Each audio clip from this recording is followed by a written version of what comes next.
वबरकातुह नहमदुहु व नुसल्ली अला रसूलिहिल करीम अम्मा बाद। माझ्या प्रिय बंधूंनो, आदरणीय ज्येष्ठांनो आणि माझ्या तरुण मित्रांनो, आजचा विषय फक्त एक भाषण नाही, तो आपल्या घराचा आधार आहे, तो आपल्या आयुष्याचं सर्वात मोठं सत्य आहे।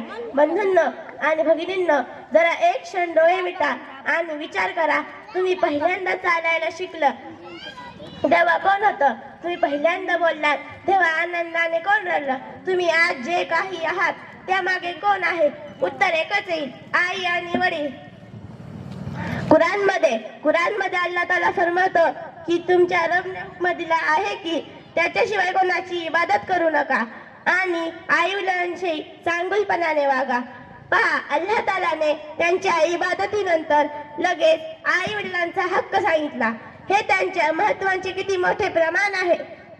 बंधूंनो आणि भगिनींनो, मग आज आपण काय करत आहोत? ज्या आई वडिलांनी आपल्याला उचलून चालवलं, आज आपण तिच्याशी बोलायला 2 मिनिट तयार नाही। ज्या बापाने घाम गाळून आपल्याला शिकवलं, आज आपण त्या बापाच्या सल्ल्याकडे दुर्लक्ष करत आहोत। बंधूंनो आणि भगिनींनो, आई म्हणजे काय? आई म्हणजे स्वर्ग। आप सल्लल्लाहु अलैहि वसल्लम म्हणाले की तुमच्या आईच्या पायाखाली स्वर्ग आहे। आणि वडील म्हणजे काय? वडील म्हणजे स्वर्गाचे दरवाजे। आप सल्लल्लाहु अलैहि वसल्लम म्हणाले की वडील हे तुमचे मधले स्वर्गाचे दरवाजे आहे। मग सांगा, आज आपण स्वतःचे स्वर्गाचे दरवाजे बंद करत आहोत का? बंधूंनो, आजच्या जगात लोक मोठे घर बांधतात, पण त्या घरात आई वडिलांची जागा नसते। हे किती दुर्दैव आहे। एक वाक्य ऐका। एक सहाबी आप सल्लल्लाहु अलैहि वसल्लम कडे आले आणि विचारलं की माझ्या चांगल्या वागण्याचा सर्वात जास्त हकदार कोण आहे? आप सल्लल्लाहु अलैहि वसल्लम म्हणाले, तुझी आई। त्यांनी पुन्हा विचारलं, मग कोण? आप सल्लल्लाहु अलैहि वसल्लम म्हणाले, तुझी आई। त्यांनी तिसऱ्यांदा विचारलं, मग कोण? आप सल्लल्लाहु अलैहि वसल्लम म्हणाले, तुझी आई। आणि चौथ्यांदा म्हणाले, मग तुझे वडील। पहा, 3 वेळा आई, मग वडील, ही आहे इस्लामची शिकवण।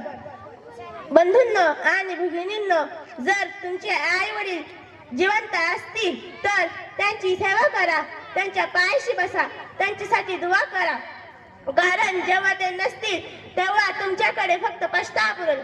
बंधूंनो आणि भगिनींनो, आज ठरवा, आजपासून आपण आपल्या आई वडिलांना वेळ देऊ, त्यांच्याशी प्रेमाने बोलू, त्यांच्यासाठी दुआ करू।